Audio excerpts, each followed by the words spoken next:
వికారాబాద్ జిల్లా పరిగి ప్రభుత్వ ఆసుపత్రిలో 26 కోట్లతో అభివృద్ధితో 100 పడకల ఆసుపత్రి నిర్మాణం టెండర్ పిలవడం జరిగిందని Parigi MLA doctor T Rammohan Reddy తెలిపారు. శనివారం పరిగి ప్రభుత్వ ఆసుపత్రిలో విలేకరుల సమావేశం నిర్వహించారు. ఈ సందర్భంగా ఆయన మాట్లాడుతూ, ప్రథమ చికిత్స అందించి మెరుగైన చికిత్స లేక హైదరాబాద్ తరలిస్తుండగా మార్గమధ్యంలో మృత్యువాతకు గురవుతున్నారని, నేషనల్ హైవేపై దగ్గర ఉండడంతో ప్రమాదాలు ఎక్కువగా జరుగుతున్న ఉద్దేశంతో నూతన ఆసుపత్రి నిర్మాణం చేపడుతున్నట్లు ఆయన తెలిపారు. ఈ కార్యక్రమంలో కాంగ్రెస్ పార్టీ నాయకులు, కార్యకర్తలు తదితరులు పాల్గొన్నారు.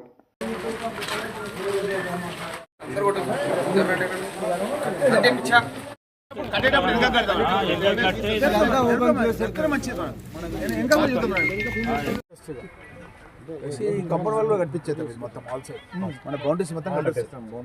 మీ దగ్గర ఫండ్ మా పరిగి హాస్పిటల్కు 26 కోట్లు పెట్టి ఒక ఎక్స్పాన్షన్ చేయాల్సిన అవసరం ఉంది. ఇది కాన్స్టిట్యున్సీ హెడ్ క్వార్టర్లో ఉన్నాం, నేషనల్ హైవే మీద ఉన్నాం, యాక్సిడెంట్స్ అవుతున్నాయి, చాలామంది చనిపోతున్నారు. రోజుకొకటి 2 రోజులకు ఒకసారి పేపర్లో చూస్తున్నాం. ఎక్కడ ఏ మృత్యువాత వినాల్సి వస్తుందో అని చెప్పి ఏదైనా మెసేజ్ రాగానే భయం అనిపిస్తుంది. ఏ ఊరోళ్ళు ఎక్కడ చచ్చిపోతారా, ఏంది పరిస్థితి అనేది ఆలోచన చేసినటువంటి పరిస్థితులు ఉన్నాయి. లారీలు కూడా విపరీతంగా కర్ణాటక నుంచి మన పరిగి మీదకెళ్ళి లారీలు కూడా హైదరాబాద్ నగరానికి ప్రయాణం చేస్తున్నటువంటి సందర్భం ఉంది. నేను దామోదర్ రాజనరసింహ గారు చాలాసార్లు ఆలోచన చేసినాం. ట్రామా సెంటర్స్ అని ఏర్పాటు చేయాలి. జాతీయ రహదారులు ఎక్కడైతే ఉన్నాయో ప్రతి జాతీయ రహదారికి ఆనుకొని ఒక ట్రామా సెంటర్ ఉండాలి. ఎవరైనా యాక్సిడెంట్ అయితే వాళ్ళను స్టెబిలైజ్ చేయాలి. వాళ్ళ BP, sugar, bleeding of blood ఇవన్నీ కూడా కంట్రోల్ చేయాలి. కంట్రోల్ చేసి తర్వాత అవసరమైతే మనము హైదరాబాద్ నగరానికి పంపాలి. కానీ పరిస్థితి ఎట్లా ఉందంటే అధునాతనమైన ఎక్విప్మెంట్ లేక, స్పెషాలిటీ డాక్టర్స్ లేక మనం ఉన్న వనరులతో పనిచేస్తున్న సందర్భం ఉంది ఇక్కడ.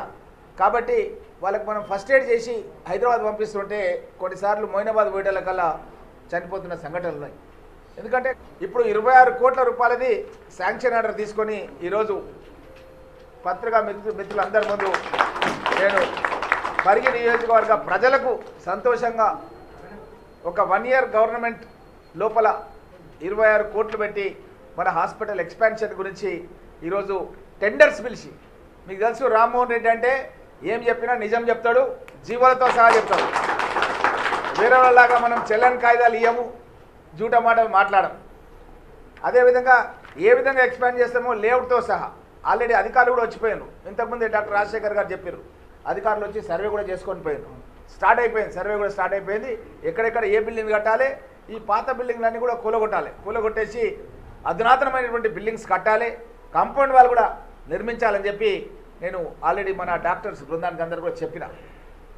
పరిగి నుంచి మన షాద్ నగర్కు 4 లైన్ల రోడ్ అందరికీ ఉపయోగమే. ఇప్పుడు ఇక్కడ 120 కోట్ల రూపాయలతోన ఎట్లయితే మనం వ్యవసాయదారం ఎట్లు 2 చక్కగా ఉంటేనే మనకు వ్యవసాయం నడుస్తుంది అన్నట్టు మనకి 2 రోడ్లు మనకు ముఖ్యం ఉన్నాయి. ఇటు షాద్ నగర్, ఇటు మన వికారాబాద్.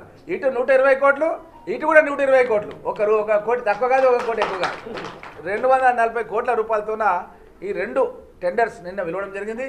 దానికి సంబంధించింది కూడా పత్రికా మిత్రులకు నేనే స్వయంగా వాట్సాప్ చేసి వాళ్ళ వాట్సాప్కు పెట్టడం జరిగింది. రంగారెడ్డిపల్లి నుంచి గడ్సింగాపూర్ వరకు ఒక డబుల్ రోడ్ వేయాలి, సింగిల్ రోడ్ ఉందన్న ఉద్దేశంతో ఆల్రెడీ అప్పుడు ఎమ్మెల్యే ఉన్నప్పుడు నేను 14లో స్టార్ట్ చేసిన. అది దిర్సంపల్లి వరకు జరిగింది పని. ఆ దిర్సంపల్లి అవతల జరగలేదు. ఇప్పుడు దాన్ని మొత్తం కూడా రంగారెడ్డిపల్లి వరకు కూడా ఈ యొక్క డబుల్ రోడ్ చేయాలని దానికి 100 కోట్ల రూపాయలతోన ఆ రోడ్ కూడా టెండర్ వెళ్ళడం జరిగింది. ఇవి 240, అది 100, 340, ఇంకా మిస్లేనియస్ వర్క్స్ కూడా కొన్ని యాడ్ చేసి కొన్ని బ్రిడ్జ్లు అన్నీ కూడా కలిపి నిన్న పత్రికా మిత్రులందరూ కూడా ఇచ్చినాం.